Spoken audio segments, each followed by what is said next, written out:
This lesson deals with Supplemental Problem 5.3. You can find this in the ECE402 ebook in the Chapter 5 Supplemental Problem starting on page 5. I wrote the supplemental problem to help you with lab number 7. And what I did here was I took another data sheet, an LM101 op-amp, and I'll actually send you a copy of this data sheet. And I extracted the parameters that I need to create the PSpice model that we used in Chapter 5. Here are the numbers I pulled off of the data sheet. The input offset voltage is 0.7 millivolts. The biasing current is 30 nanoamps. The input offset current is 1.5 nanoamps. The open loop gain at low frequency is 104 dB. The gain bandwidth product is 900 kilohertz. The unity gain crossover frequency is 800 kilohertz. The phase margin, which is the angle subtracted from 180 when the gain crosses 1, that was 57 degrees. The common mode rejection ratio of 96 dB. The AC output resistance of 90 ohms, the DC of 120, the short circuit current positive 27 milliamps, and the short circuit current negative I'll list here as a minus 27 milliamps. Now in the notes I've got the minus sign over here, and I'll explain that in just a little bit. The saturation voltage positive 14.5 volts. The saturation volt negative, again here to have the minus sign over here and not over here, as 13.5. The slew rate positive is 0.65 volts per microsecond. The slew rate negative, likewise here, the minus sign is going from over here to over here as 0.5 volts per microsecond, and the power dissipated is 54 milliwatts. Let me have you take a look at the footnote at the bottom of this page, explain that. I developed an algorithm as part of a research contract for a national laboratory to break down all the equations of macro models. At the time, I picked the short circuit current negative, the negative power supply, and the saturation voltage negative to all be negative numbers. Now in our class notes, these are all positive numbers, so I have to be aware of this when you're putting the numbers into the formulas that are really taken from this report that I wrote many years ago, and it's actually part of another course called ECE402msu. It's macro modeling. So keep that in mind, and I'll be doing that as I go through this, and this is part of the reason for doing this, so to make it easier as you're doing that lab experiment. The algorithm is listed in the lab itself, and it starts somewhere. There's actually more things to pick than there are parameters that you're measuring. So what does that mean? That means you can pick things and then solve for the rest. The first place I started with the algorithm was to pick the compensation capacitance. It's actually called C2 in the model, to be what it is inside the schematic of the actual chip. Now when you do that, that creates voltages and currents inside the model that are very similar to the actual IC. You don't have to do that, but when you do that, the voltages and currents don't run away and become huge or really small and have all kinds of convergence problems. I found that I could avoid some of that if I just started out with numbers that were sort of in the same ballpark. You actually could put a 30 farad capacitor here and the model would probably still work, but let's just do this. Let's put the value that was listed in the data sheet showing the compensation capacitance. Okay, so I take that first starting point by looking at the data sheet. Second, we're going to calculate a current source's value based on the capacitor we just picked and the slew rate. But the slew rate in these formulas is actually the average of the two slew rates. And so take the sum and divide by 2. I get 0.575 volts per microsecond. So the current source that's going to be in our model is going to be our first pick times this average value, and it turns out to be 17.25 microamps.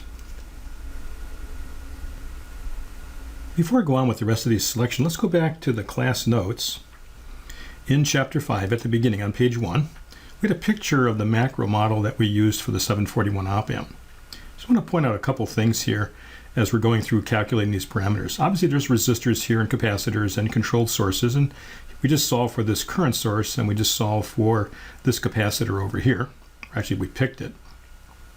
We're going to solve for the remaining elements, but there's a couple of things here that might look a little bit odd. There's this thing here called F of B and E sub ground and H lim times I of V lim. Let me scroll to the next page and show you what something those things mean. So there'll be a controlled source called E ground. It's actually a voltage controlled voltage source, and it uses what's called a polynomial command. And what this allows Spice to do is to take two voltages and multiply them, square them, cube them, and so on. Turns out in this case, what it's doing is taking the node voltage 3, which is the positive power supply, and multiplies it by a half, and then it takes the negative power supply and multiplies it by a half and adds them together. So you get the average of the power supply. So it's biasing this internal model at half the power supply. This f of b is actually a current-controlled current source, and it's going to add together 5 currents. This is the current in the voltage source V sub b, and it's going to multiply it by this scale factor.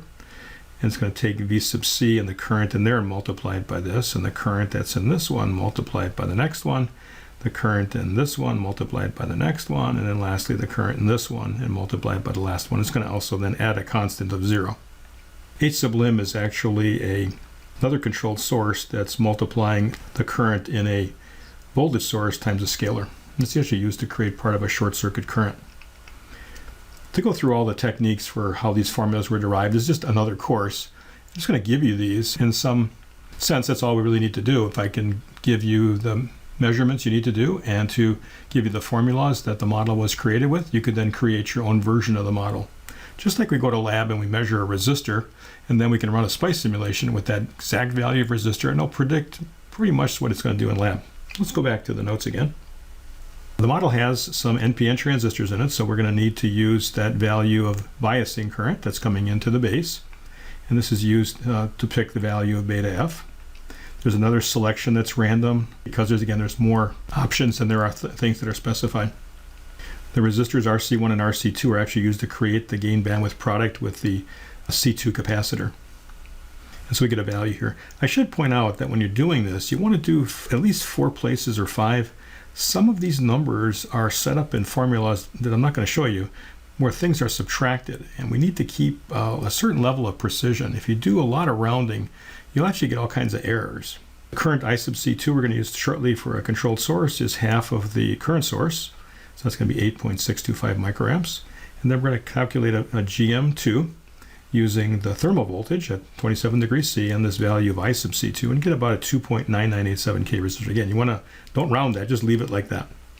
Then the resistors in the emitter of the differential amplifier are actually picked based on our previous calculation, and we get 2.896 K.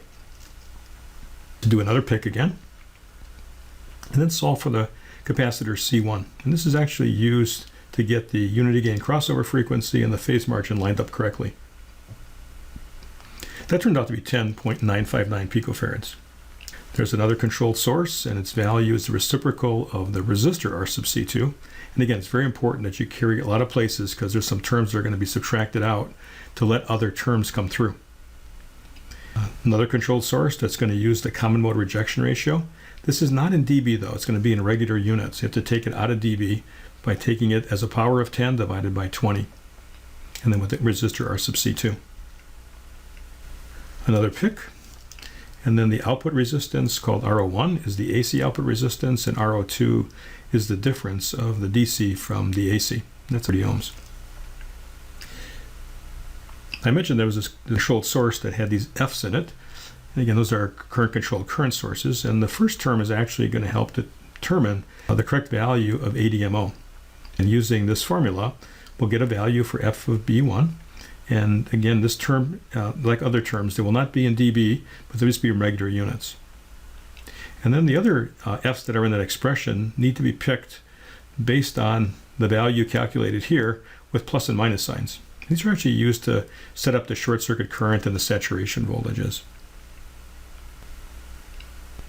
Our next pick is to pick the saturation current of the diode that's in the model, then to pick the scalar for the controlled source, H sub lim, pick it to be 1,000.